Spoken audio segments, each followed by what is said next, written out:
नमस्कार दोस्तों, स्वागत है आपका हमारे चैनल टेल्स बाय यशु पर। यहाँ पर आपको मिलेंगी अनोखी और रोचक कहानियाँ। अगर आपको हमारी कहानियाँ पसंद आती हैं तो कृपया करके हमारी वीडियो को लाइक करें, इसको अपने दोस्तों के साथ शेयर करें और अगर आप इस चैनल पर नए हैं तो कृपया करके सब्सक्राइब करें। आपका हमारे चैनल पर विजिट करने के लिए बहुत बहुत धन्यवाद। चलिए आज की कहानी का सफर शुरू करते हैं। पिछले एपिसोड में हम सब ने सुना था कि यहाँ पर अभी धनंजय पीरामल और अक्षय ये दोनों ही अभी बातें कर रहे थे इधर, क्योंकि स्वाति मल्होत्रा ने यहाँ पर पहले इस पर जो अटैक होने वाला था इसे अच्छी तरह से संभाल लिया था, क्योंकि यहाँ पर वो सभी अब एक रास्ते से नीचे की तरफ चले जाते हैं और ये पहले सभी थोड़ी ही देर में इनविजिबल हो गया था, जिससे वहाँ पर जितने भी लोग थे वो जैसे ही अब सामने देखते हैं तो पहले तो विजिबल हो ही गया था, साथ में वहाँ पर उन्हें एक बड़ा सा अजगर दिखाई देता है। उसके डर के मारे वो सभी के सभी यहाँ से भाग जाते हैं। तो इधर धनंजय अब यहाँ पर धनंजय और अक्षय दोनों ही आयशा और नताशा को से पूछते हैं कि सच सच क्या है। तो भी यहाँ पर नताशा और आयशा दोनों ही एक दूसरे की तरफ देख रही थी। इसे देखकर अब धनंजय कहते हैं, देखो तुम दोनों इतने सालों के रिश्ते में थी, वो भी हम दोनों के साथ, यहाँ तक कि आप दोनों ही मेरे और अक्षय के बेटे को जन्म दे चुकी हैं। तो अब आप दोनों हमें इतना बताइए कि क्या आप दोनों हमसे प्यार नहीं करती थी या फिर हमारे प्यार में कोई कमी रह गई थी जो तुम दोनों अब ये सब कर रही हो। क्या अब हमारा इतना भी जानने का हक नहीं है? आयशा तुमने हंसराज से शादी क्यों की थी? बताओ आयशा, मुझे सच सच बताओ। इधर धनंजय का साथ देते हुए अब अक्षय वर्मा भी वो साथ में बोलता और कहता है, देखो आयशा, मैं मानता हूँ कि मैंने अपनी लाइफ में बहुत सारी गलतियाँ की हैं और इतनी गलतियाँ की हैं कि शायद वो माफ़ी के लायक भी नहीं है, लेकिन मुझे मैंने वो गलतियाँ की हैं जो मुझे सच में करनी भी नहीं चाहिए थी।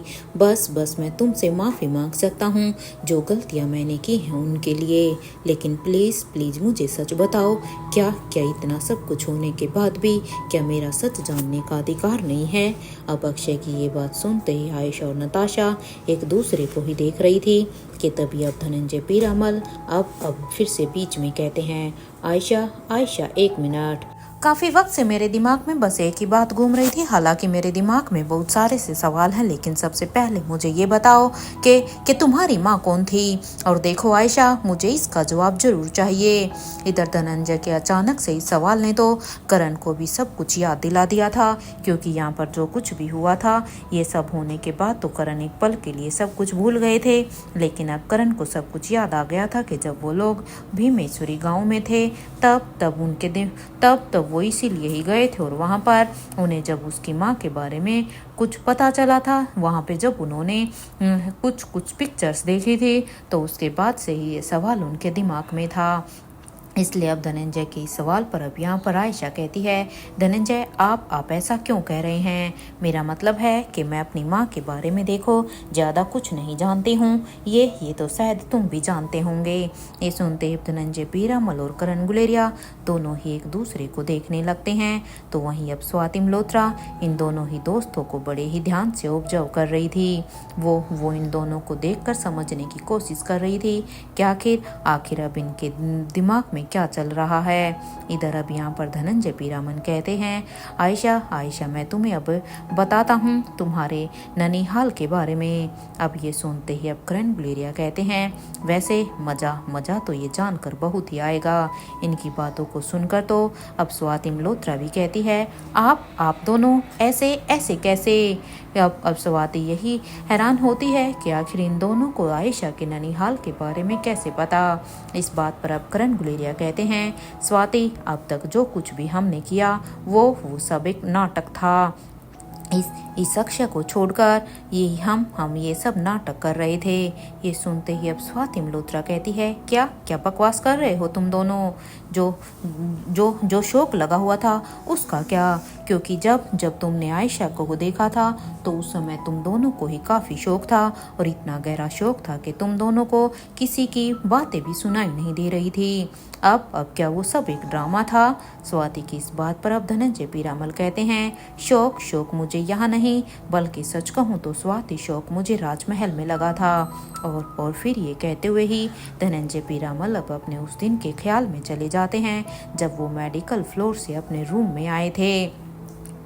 क्योंकि जब धनंजय पीरामल ने यहाँ पर दोनों फोनों से ही आयशा की ही आवाज़ सुनी थी, उसके बाद तो उन्हें जब शौक लगा था, लेकिन बेहोशी के बाद जब वो वापस अपने रूम में आए थे और उन्होंने उस समय एक नंबर को डायल किया था और कहा था कि सुनो, तुम्हें मेरा एक काम करना है। इस बात पर धनंजय को सामने से करण गुलेरिया की आवाज़ आती है, हाँ हाँ बोलो ना यार। ये इस बात पर अब धनंजय पीरामल कहते हैं, देख करण, मुझे सच कहूँ तो शक है कि आयशा एक नहीं है, बल्कि आयशा दो हैं। और ये कहते हुए वो अब उसके साथ जो कुछ भी आज हुआ वो सारी की सारी घटना यहाँ पर करण को बता देते हैं कि उसकी 2 फोनों से आयशा से बात हो रही थी। इसलिए तुम प्लीज़ मेरा एक काम करो, तुम किसी हैकर से मेरी बात करवाओ ताकि मैं इस तक जड़ तक पहुँच सकूँ। इस बात पर अब करण गुलेरिया कहते हैं, तुम काम बोलो ना, बाकी का सब कुछ मेरे ऊपर छोड़ दो, मैं बाकी का सब कुछ संभाल लूँगा। करण की ये बात सुनते ही अब धनंजय पीरामल कहते हैं, करण मुझे शक है कि आयशा किंग की बेटी है। शक नहीं, मेरा शक अब यकीन में बदलता जा रहा है। और ये कहते हुए ही उन्हें अब अचानक से कुछ गिरने की आवाज़ आती है। जैसे ही धनंजय के कानों में कुछ गिरने की आवाज़ आती है, उसे सुनकर अब धनंजय पीरामल कहते हैं, तू ठीक तो है? ये आवाज़ कैसी करण? इस बात पर अब उन्हें सामने से आवाज़ आती है, बस कुछ नहीं धनंजय, वो मेरे हाथ में पानी का गिलास था तो बस वो पानी गिर गया। करण की ये बात सुनते ही अब धनंजय पीरामल कहते हैं, चल तो कुछ भी पानी गिरने की ऐसी आवाज़ थोड़ी ही ना होती है, तुम किसे बेवकूफ़ बना रहे हो करण? अब इस बात पर उन्हें सामने से आवाज़ आती है, पानी के साथ मैं भी तो गिरा हूँ ना, तुझे पता भी है धनंजय कि तू क्या बोल रहा है? अरे तुम्हारी इस बात को सुनने के बाद ही तो मैं गिरा हूँ, क्योंकि मुझे तुम्हारी बात ने ही इतना शौक दे दिया। करण की इस बात पर अब धनंजय पीरामल कहते हैं, देखो करण, इतना हैरान होने की ज़रूरत नहीं है। मैं इस बात में अभी पूरी तरह से 100% श्योर नहीं हूँ, लेकिन हाँ, मुझे एक बात का शक जरूर है और इसलिए तो मैंने ये प्लान बनाया है। देखो तुम अभी साउथ दिल्ली में रहने वाली उस अपार्टमेंट वाली आयशा को किडनैप कर लो, क्योंकि अब उसी के रास्ते से ही हमें सच का पता चलेगा। और मैं मेरे पास इंटरनेट कॉल के थ्रू जो आयशा बनकर बात कर रही थी, तब तक मैं उसे भी स्वाति के पैलेस में ही मिलने के लिए बुलाने वाला हूँ, क्योंकि एक को हम किडनैप करेंगे और एक को हम बुलाएंगे। अब इस बात पर करण गुलेरिया कहते हैं, वो सब तो ठीक है धनंजय, लेकिन तुझे पक्का यकीन है कि दो आयशा हैं? कहीं ऐसा तो नहीं है कि आयशा एक ही हो? करण की इस बात पर अब धनंजय पीरामल कहते हैं, शक तो है, क्योंकि तुम खुद ही सोचो ना करण कि एक ही औरत दो फोनों से अलग अलग कैसे बात कर सकती है। मुझे तो एक काम करना, तू आयशा का तुम DNA टेस्ट करवाओ। ये सुनते ही अब करण गुलेरिया कहते हैं, लेकिन किसके साथ? क्योंकि देखो, अगर उसका DNA टेस्ट होगा तो जिसके साथ उसका DNA टेस्ट कराया जा रहा है उसका भी तो सैंपल होगा और पता भी तो होना चाहिए ना कि तुम किसके साथ कराना चाहती हो। अभी तो ना आयशा का यहाँ पर पापा है और ना ही उसकी माँ है। इस बात पर अब धनंजय पीरामल कहते हैं, आयशा का DNA टेस्ट खुद आयशा के साथ ही होगा। वो आयशा की मेडिकल हिस्ट्री राजमहल के सिस्टम में है, ये बात मुझे अच्छी तरह से पता है। और अगर मुझे यहाँ पर वो नहीं मिला तो हमें एक हैकर की उसके लिए भी ज़रूरत पड़ेगी, ताकि हम राजमहल से ही आयशा के उस DNA की हिस्ट्री को निकाल सकें। धनंजय की इस बात पर करण गुलेरिया कहते हैं, मेरे भाई, वर्ल्ड की बेस्ट डॉक्टर बस मेरी बेटी है और तेरी बहू, और हाँ, दूसरी मेरी बीवी है और तेरी बहन।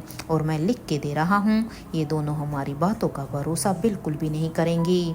वो अगर हम उन्हें सब कुछ बताने की कोशिश करेंगे तो भी शायद वो हमारा ये काम नहीं करेंगी। ये सुनते ही अब धनंजय पीरामल कहते हैं, लेकिन करण, ये भी तो हो सकता है कि इनका सच स्वाति को पहले से ही पता हो। तुम ये कैसे कह सकते हो कि स्वाति इसमें हमारा साथ देगी? नहीं नहीं, हम इसमें बिल्कुल भी रिस्क नहीं ले सकते, क्योंकि हमें अभी इसके बारे में कुछ भी नहीं पता। अगर हमने स्वाति को बताया तो क्या पता उसे पता हो और वो उन लोगों को पहले से ही अपडेट दे दे। इसलिए तो उसने तुझसे अक्षय के खिलाफ एक्शन लेने से मना किया है। वरना तुम खुद ही सोचो करण, जब स्वाति जो हाल तुम्हारा हुआ है, जो हाल मेरा है, वो ऐसा स्वाति का भी तो हो सकता था, क्योंकि अक्षय के बारे में सुनकर हम दोनों का ही खून खोल रहा है। लेकिन स्वाति बिल्कुल एकदम से ही साइलेंट मोड में है। ये सुनते ही अब करण गुलेरिया कहते हैं, हाँ यार, ये हो सकता है, मैंने तो इसके बारे में सोचा ही नहीं। तुम बिल्कुल सही कह रहे हो। मैं जब भी स्वाति के सामने उस अक्षय को मारने की बात करता हूँ तो वो मुझे रोक देती है। और वैसे भी अब मुझे अपनी बीबी, अपनी बेटी और अब अपने दामाद पर भी भरोसा नहीं है। वो तीनों सच में धनंजय मुझे कुछ बताते ही नहीं हैं। अरे मैं तुम्हें अपने दिल का हाल बयां भी नहीं कर सकता। कई बार तो मुझे ऐसे लगता है कि मैं इन तीनों के बीच में बस बेवजह ही रह रहा हूँ। ये सुनते ही अब धनंजय पीरामल कहते हैं, तो ये जो हाल तेरा है करण, वो मेरा भी है। इसलिए तू बस मेरा ये काम कर दे। इस बात पर अब करण गुलेरिया कहते हैं, क्या करना पड़ेगा? तो यार तेरी दोस्ती में। और ये कहते हुए ही करण गुलेरिया अब अपने फ़ोन को डिस्कनेक्ट कर देते हैं। तो अब यहाँ पर अपने ख्यालों से बाहर आकर अब धनंजय पीरामल कहते हैं, आयशा, तुम्हें प्रोटेक्ट करने के लिए तुम्हारी माँ ने एक नई आयशा को बना दिया।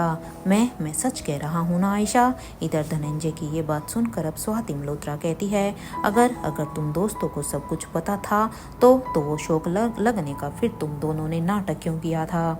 क्या चल रहा था ये सब? अगर यही सब बात थी तो हम सीधे भी तो इसके बारे में बात कर सकते थे। तुम्हें पता है, तुम लोगों ने हमें भी डरा दिया था। स्वाति की ये बात सुनते ही अब करण गुलेरिया कहते हैं, वही तो हमारे प्लान का मेन पॉइंट था। वो क्या है ना, इन दोनों के सिर्फ चेहरे ही नहीं बल्कि डीएनए स्ट्रक्चर भी एक दूसरे से मिलते हैं। ये सुनते ही अब स्वाति मल्होत्रा कहती है, तुम दोनों को इसका सच कैसे पता चला? ये सुनते ही अब करण गुलेरिया कहते हैं, आओ तीनों ने कॉफ़ी पी थी ना, तो बस उस कॉफ़ी मग ने हमारी बहुत ही हेल्प की है। इस बात पर अब नताशा कहती है, मैं कुछ समझी नहीं। तुमने इतनी जल्दी कैसे क्या किया? ये सुनते ही अब करण गुलेरिया अपनी पॉकेट से अब अपना फ़ोन निकाल कर उसमें कुछ टाइप करने लगते हैं और साथ ही साथ अब वो अपने ख्यालों में चले जाते हैं। जब वो बेहोशी में नताशा को अपने साथ इस पैलेस में लेकर आते हैं तो उसे एक चेयर पर बांध कर कहते हैं, चलो फाइनली धनंजय के कहे अनुसार मेरा एक काम तो हो गया है, लेकिन अब आगे का क्या? जब तक धनंजय नहीं आ जाता तब तक आगे का कुछ नहीं कह सकता हूँ। एक बार धनंजय आए तो उससे कुछ बात हो। यही सोचकर करण गुलेरिया अब अपने फोन से अब धनंजय पीरामल के नंबर को डायल कर देते हैं। इधर कुछ ही देर के रिंग के बाद जब सामने से हेलो की आवाज आती है तो अब करण कहते हैं, यार कहाँ है तू? देख जल्दी आ। इस बात पर अब उन्हें सामने से आवाज आती है, ऑन द वे, बस 15 मिनट में मैं वहां पर पहुंच जाऊंगा। तुम इतना नर्वस क्यों हो रहे हो? जब मैंने बोल दिया ना करण कि मैं वहां पर आ रहा हूं। अब ये सुनते ही करण गुलेरिया कहते हैं, देख धनंजय, अगर रोहित को पता चल गया ना तो वो पता नहीं हम दोनों के साथ क्या करेगा, क्योंकि मैं नहीं चाहता कहीं इसके बारे में रोहित को कुछ भी पता चले। ये सुनते ही अब धनंजय पीरामल कहते हैं, तू अभी के लिए अपनी बकवास बंद कर।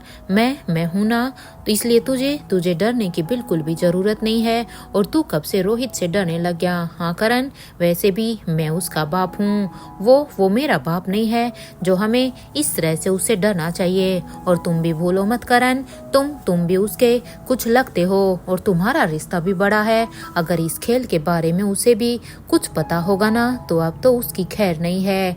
क्योंकि अगर मुझे पता चला कि रोहित इस बारे में जानता है, यानी कि वो 2 आयशा हैं, अगर इसके बारे में अगर वो जानता है तो फिर तो मैं रोहित को भी नहीं छोड़ूंगा। तो रुक, मैं बस वहीं पर ही आ रहा हूँ। इसलिए अब तुझे डरने की जरूरत नहीं है, क्योंकि अब बारी है इन सब के डरने की। क्योंकि अगर ये खेल इन सब का मिला हुआ ना तो देखना, मैं किसी को भी नहीं छोड़ने वाला हूँ। और ये कहते हुए ही धनंजय पीरामल अब अपने फोन को डिस्कनेक्ट कर देते हैं। तो वहीं फोन के कट जाने के बाद अब करण गुलेरिया कहते हैं, जब ये धनंजय यहाँ पर जब तक नहीं आ जाता है ना, तब तक तो मेरी सांसें ही ऊपर नीचे होती रहेंगी। कुछ ही देर के इंतजार के बाद जब यहाँ पर उन्हें गाड़ी के हॉर्न की आवाज़ सुनाई देती है, तो उस आवाज़ के सुनने के बाद अब यहाँ पर करण गुलेरिया एक लंबी सांस लेते हैं और कहते हैं, चलो चलो, अच्छा हुआ कि ये आ तो गया, वरना मुझे तो बहुत ही टेंशन हो रही थी। अरे धनंजय के कहे अनुसार मैंने उसका काम तो कर दिया था, मैं इसे यहाँ पर किडनैप करके लेकर तो आ गया था, लेकिन ये इतना भी इजी नहीं था मेरे लिए। अब वही करे अब हे भगवान, अब पता नहीं आगे क्या होगा। यहाँ करण गुलेरिया भी अपनी ही सोच में थे, क्योंकि धनंजय के कहे अनुसार करण ने यहाँ पर एक बहुत बड़ा स्टेप तो उठा दिया था, लेकिन इसके बाद क्योंकि करण भी जानते थे कि उन्होंने आयशा को किडनैप करके कोई अच्छा काम नहीं किया था, तभी धनंजय पीरामल अभी वहाँ पर आ जाते हैं। इधर दोनों एक दूसरे को ही देखकर सबसे पहले तो गले लगाते हैं। तो यहाँ पर अब धनंजय पीरामल कहते हैं, ऑल सेट करण। धनंजय की इस बात पर करण गुलेरिया कहते हैं, हाँ धनंजय, वैसे तो सब कुछ सेट है, इसे मैं यहाँ पर लेकर आ गया हूँ जैसे तुमने मुझे कहा था। वैसे अगर तेरा शक गलत निकला तो मेरा मतलब है कि हो सकता है कि आयशा दो नहीं हो, आयशा ने ही 2 नंबर से तुझे फ़ोन किया हो। ये भी तो हो सकता है ना धनंजय, क्योंकि किसी के भी पास 2 नंबर तो हो ही सकते हैं। तो अब देख, अगर ऐसा कुछ भी हुआ तो फिर हम क्या करेंगे? कहीं ऐसा ना हो कि हमें लेने के देने पड़ जाएं, क्योंकि जब आयशा को पता चलेगा कि ये काम हमने किया है तो तू तो शायद बच जाएगा, लेकिन मैं नहीं बच पाऊंगा। करण की ये बात सुनते ही अब धनंजय पीरामल कहते हैं, वो तो देखते हैं करण, अभी कुछ भी नहीं कह सकते। वैसे राज लक्ष्मी को बता दिया है ना? इस बात पर अब करण गुलेरिया कहते हैं, हाँ मेरी उससे बात हो गई है, मैं एक ये मेडिसिन लेकर आया हूँ। ये सुनते ही अब धनंजय पीरामल कहते हैं, ये कैसी मेडिसिन है करण? धनंजय की ये बात सुनते ही अब करण कहते हैं, वक्त आने पर सब पता चल जाएगा करण। वैसे हमें अब अपनी एक्टिंग शुरू कर देना चाहिए, क्योंकि अब हमारे पास ज़्यादा समय नहीं है, और वैसे भी अभी तो सिर्फ यही है। कुछ देर तक सोचने के बाद अब धनंजय पीरामल कहते हैं, बस अब बहुत हो गया, अब मैं और इंतज़ार नहीं कर सकता हूँ। ये खेल अब मैं अपनी आंखों के सामने ज़्यादा लंबे समय तक अब नहीं देख पाऊंगा। ये कहते हुए अब वो पानी का एक गिलास उठाकर अब जल्दी से गुस्से में नताशा के चेहरे के ऊपर डाल देता है, और अब वो चिल्लाते हुए ही कहता है, जवाब दो आयशा, मुझे धोखा क्यों दिया? क्योंकि धनंजय के मन में अभी भी वही सब चल रहा था कि किस तरह से आयशा अक्षय से प्यार कर सकती है। इधर जैसे ही धनंजय की आवाज़ यहाँ पर जैसे धनंजय की आवाज़ बाहर तक गई, तो ये सुनकर अब अक्षय वर्मा अब बाहर आकर अब आयशा को ही देखता है और कहता है, ये तुम दोनों मेरी आयशा के साथ क्या कर रहे हो? क्योंकि जब धनंजय जोर से आवाज़ कर रहा था, तब अब अक्षय भी अपने कमरे से निकल कर आ गया था, लेकिन जैसे ही उसने बाहर आकर जब देखा, जो चेहरा वो अपनी आंखों के सामने देखता है, उसे देखकर तो खुद अक्षय भी हैरान हो जाता है, मानो उसे एक शौक लगा हो, क्योंकि वो अपनी आयशा को यहाँ पर चेयर पर बंधा हुआ देखकर बहुत ही परेशान हो जाता है, और इसलिए वो पूछता है। इधर उसकी बात को सुनकर अब करण गुलेरिया कहते हैं, देख, मैं तुझे पहले ही वार्न कर रहा हूँ अक्षय, चुपचाप जहाँ पर खड़ा है वहीं पर ही खड़े रहो, और हमें हमारा काम करने दो। जो काम हम यहाँ पर कर रहे हैं उसमें तुम्हारी भी भलाई है। अगर तुमने हमें रोकने की कोशिश करी तो जो काम यहाँ पर अभी आयशा का हो रहा है, वो काम तुम्हारे साथ करने में हमें देर नहीं लगेगी। इधर करण गुलेरिया को इस तरह से गुस्से में देखकर अब अक्षय वर्मा अपने कदमों को वहीं पर ही पीछे कर लेता है, क्योंकि ये बात अक्षय को भी पता थी कि जहाँ पर ये दोनों इकट्ठे हों वहाँ पर ये दोनों कुछ भी कर सकते हैं। तो वो सभी अभी यहाँ पर नताशा को ही देख रहे थे। तभी अब उनके कानों में अब आयशा के राहुल चिल्लाने की आवाज़ आती है। जैसे ही वो सभी जब उस दिशा की तरफ देखते हैं तो वहाँ पर आयशा ही थी। उसे देखकर तो करण और धनंजय कुछ कहने ही वाले थे कि तभी वो आयशा के पीछे आ रही स्वाति मल्होत्रा को देखते हैं। तो वो दोनों स्वाति को देखने के बाद यहाँ पर कोई भी रिएक्ट नहीं करते हैं। वो दोनों बस चुपचाप अपनी जगह पर ही खड़े थे, क्योंकि ये यहाँ पर इनका प्लान था। अगर ये यहाँ पर कुछ भी हलचल करते तो शायद इन दोनों के ऊपर शक हो सकता था। इधर जैसे ही वो तीनों वहाँ से जब चली गई थी, तब करण गुलेरिया जल्दी से अपनी पॉकेट से एक टैबलेट निकाल कर उसे धनंजय को देते हुए कहते हैं, धनंजय देख हमारे पास समय नहीं है, अभी अच्छा मौका है कि वो तीनों यहाँ से गई हुई है, इसलिए चुपचाप इसे खा ले बिना किसी सवाल के। ये सुनते ही अब यहाँ पर धनंजय भी करण से कोई भी सवाल नहीं करते और वो मौके का फायदा उठाकर उस टैबलेट को खा लेते हैं। तो तभी उस मेडिसिन ने यहाँ पर अब अपना असर दिखाना शुरू कर दिया था और मेडिसिन के असर होते ही वो दोनों यहाँ पर बुत बनकर खड़े हो गए थे। और जैसे ही तीनों ने उन्हें उनके रूम में छोड़ा तो 10 मिनट के बाद ही यहाँ पर करण गुलेरिया को होश आ जाता है और वो अब अपने रूम में इधर उधर अब चक्कर काट रहे थे, क्योंकि वो चक्कर काटते हुए यही सोच रहे थे कि अब तक धनंजय यहाँ पर आया क्यों नहीं है। अरे हमारे प्लान के अनुसार तो धनंजय को अब तक यहाँ पर आ जाना चाहिए था। उसके ऊपर से तो मेडिसिन का असर भी खत्म हो गया होगा अब तक, क्योंकि इस मेडिसिन का असर बस 10 मिनट तक ही था। तो धनंजय इतना समय क्यों लगा रहा है? अरे उसे पता होना चाहिए ना, अब हमें अपने आगे का काम भी करना है। यहाँ करण गुलेरिया इधर अपनी ही सोच में इधर उधर टहल रहे थे। वो यहाँ पर धनंजय के आने का इंतजार कर रहे थे कि तभी बाथरूम से भी यहाँ पर धनंजय पीरामल को आता हुआ देखकर अब करण गुलेरिया कहते हैं, यार तू सही था, दो दुआएं सही हैं, अब आगे क्या करना है? देख आज दोनों की दोनों हमारे सामने ही थी, लेकिन अब पता कैसे चलेगा कि असली कौन है नकली कौन है? अब करण की इस बात पर धनंजय पीरामल कहते हैं, वो सब तो ठीक है, लेकिन एक बात बता, तूने कैसी दवा मुझे दी और स्वाति को मेरे ऊपर शक क्यों नहीं हुआ? आखिर उस दवा में ऐसा क्या था? अरे स्वाति तो खुद एक डॉक्टर है ना। अगर स्वाति तो देख हमें अच्छे से पहचान सकती थी कि हम ये ड्रामा कर रहे हैं। धनंजय की ये बात सुनते ही करण गुलेरिया कहते हैं, इस दवा को राजीव ने बनाया है धनंजय। अब ये मत पूछना कि इसे क्यों बनाया गया है, समझ में ही नहीं आता है कि उसके दिमाग में चल क्या रहा है। खैर छोड़ो, चाहे उसने इस दवा को कुछ भी सोच के क्यों ना बनाया हो, लेकिन हाँ आज इस दवा की वजह से ही हमने स्वाति को बेवकूफ़ बना दिया है। सच में कहूँ ना धनंजय, मुझे तो आज स्वाति को बेवकूफ़ बनाने में जो मज़ा आया है ना, वो मैं बता नहीं सकता। अरे पहली दफ़ा है जो आज मैं उसे इतनी चतुर औरत को मैं बेवकूफ़ बना पाया हूँ। और ये कहते हुए ही करण गुलेरिया अब हंसने लगते हैं। तो वहीं अब धनंजय पीरामल कहते हैं, अबे चुप हो जा, मत भूल कि वो तेरी झांसी की रानी है। अगर उसने यहाँ पर कहीं से भी अगर उसके कानों में ये भनक भी लग गई ना कि हमने क्या किया है, तो देख फिर तेरा क्या हाल करेगी वो। और वैसे भी चल अब नीचे चल, देखते हैं वो लोग कर क्या रहे हैं। पहले हमें ऊपर से ही निगरानी करनी होगी, और सबसे बड़ी बात कि स्वाति यहाँ पर क्या कर रही है, क्योंकि मैंने तो यहाँ पर सिर्फ आयशा मारवा को ही बुलाया था ना कि स्वाति को बुलाया था। तो आयशा के साथ स्वाति क्या करने के लिए आई है, मुझे तो यही समझ में नहीं आ रहा। अब ये कहते हुए ही धनंजय पीरामल अब करण गुलेरिया को ही देख रहे थे। इधर उनकी नज़रों को पढ़कर अब करण गुलेरिया कहते हैं, तू मुझे ऐसे क्यों देख रहा है धनंजय? हाँ देख कहीं तू ये तो नहीं सोच रहा है ना कि मैंने स्वाति को बुलाया है।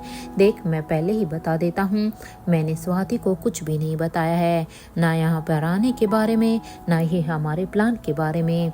स्वाति यहाँ पर क्यों आई है ये मुझे भी खुद नहीं पता। अब ये करण की ये बात सुनते ही अब धनंजय पीरामल कहते हैं, जब तू मुझसे बात कर रहा था करण, तो कोई पंछी तेरे आसपास तो नहीं था ना?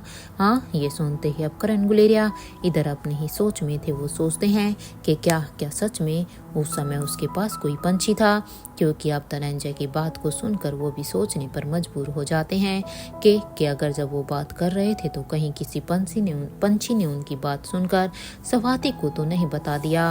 और इधर कुछ देर सोचने के बाद अब करण कहते हैं, मुझे नहीं लगता कि स्वाति को हमारे प्लान का कुछ भी पता है।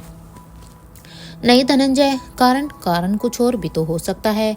एक काम करते हैं, चल अभी बाहर देखते हैं। और ये कहते हुए ही वो दोनों अभी धीरे से रूम के दरवाजे को खोलकर पहले तो दोनों के चेहरे बाहर आते हैं और धीरे धीरे अब यहाँ पर घुटनों के बल अब वो रेलिंग के पास आ जाते हैं ताकि कोई भी उन्हें यहाँ पर ना देख पाए।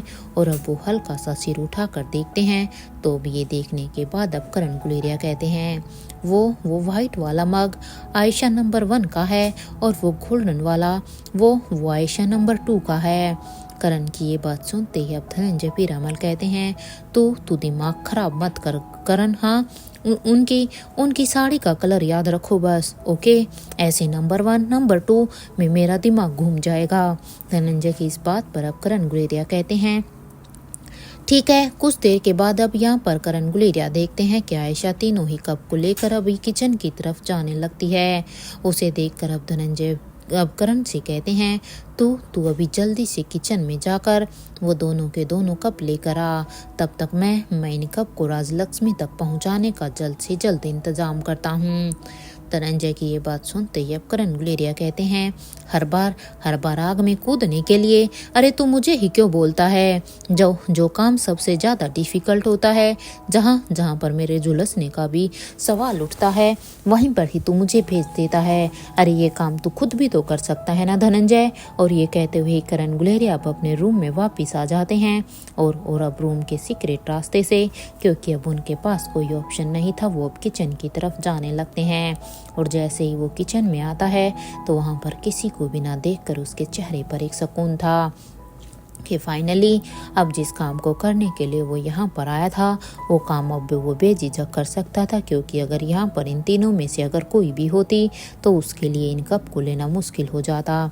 इसलिए वो जल्दी से बिना समय गवाए अपने हाथ में ग्लव्स को पहनकर उन दोनों ही कप को वहाँ से उठाकर अब अपने रूम की तरफ जाने लगता है। इधर करण जैसे ही वहाँ पर किचन से अपने रूम में पहुँचते हैं तो धनंजय को बालकनी में देखकर अब वो वहाँ पर आकर कहते हैं ये लो धनंजय, काम हो गया। करण की ये बात सुनते ही धनंजय पीरामल अब एक बॉक्स में दोनों ही कप को रखते हैं और उसे अच्छी तरह से टोकरी में रखकर एक पंछी को वो यहाँ पर इशारा कर बुलाते हैं। वहीं पास के ही एक पेड़ पर एक पंछी बैठा हुआ था। जब उसकी धनंजय के साथ आई कांटेक्ट होता है तो पंछी अब यहाँ पर उनकी विंडो के पास आकर खड़ा हो जाता है बालकनी में। और जैसे ही वो पंछी आता है तो धनंजय पीरामल अब इस बॉक्स को उस पंछी के पंजे में फंसा कर कहता है इसे जितनी जल्दी हो सके कैलाश अधिकारी के पैलेस तक पहुंचा दो। अब ये सुनते ही वो पंछी भी हाँ में अपनी पलकों को झपकाता है और वो पंछी अब आसमान में अपनी उड़ान भरने लगता है। इधर ये सब देखकर तो अब करण गुलेरिया कहते हैं मैं कब बोलूँ राजलक्ष्मी को इस पार्सल को लेने के लिए, क्योंकि देखो ये पंछी तो अब अपना काम कर देगा, लेकिन हमें राजलक्ष्मी को भी तो एक बार अपडेट देना होगा ना, ताकि वो इस चीज के लिए पहले से ही तैयार रहे। करण की ये बात सुनते ही अब धनंजय पीरामल कहते हैं हाँ ये तो सही है, लेकिन हाँ ऑलमोस्ट हाफ एंड हार तक में उसे बोल देना, क्योंकि आधे घंटे के करीब ये वहां पर पहुंच जाएगा। इधर धनंजय की ये बात सुनते ही अब करण गुलेरिया अब अपने फ़ोन पर कुछ टाइप करने लगते हैं और कुछ टाइप करने के बाद उसे वो यहाँ पर सेंड कर देते हैं। और अब इस मैसेज को सेंड करने के बाद अब करण कहता है काम हो गया है धनंजय, अब बस राजलक्ष्मी सब कुछ सही कर दे, क्योंकि अब इंतज़ार है राजलक्ष्मी की रिपोर्ट का। और हाँ तू अब अपने रूम में जा, बहुत अच्छी एक्टिंग करनी है हम दोनों को, क्योंकि अभी हमारा काम ख़त्म नहीं हुआ है, एक्टिंग अभी बाकी है। अगर हम दोनों को स्वाति ने पकड़ लिया ना तो देख लेना धनंजय, लेने के देने पड़ जाएंगे। मैं किसी भी चीज़ का रिस्क नहीं ले सकता हूँ, तो समझ रहा है ना। करण की ये बात सुनते ही अब धनंजय पीरामल कहते हैं अब तू मेरी एक्टिंग देख करण। और ये कहते हुए धनंजय पीरामल अब फिर से बाथरूम से होते हुए अब अपने रूम की तरफ चले जाते हैं। इधर जैसे ही ये दोनों यहाँ पर ये सारी की सारी बातें बताते हैं तो ये सारी बातें सुनकर तो बाकी सब बस फटी हुई आंखों से ही करण और धनंजय को ही देख रहे थे। इधर आयशा अब धनंजय की तरफ देखकर कहती है इतना बड़ा नाटक क्यों किया आपने धनंजय, हाँ मेरे साथ, और आपको मेरी फैमिली के बारे में क्या पता है। ये सब करने के बाद आपको मेरी फैमिली के बारे में क्या पता चला है धनंजय, प्लीज मुझे बताओ।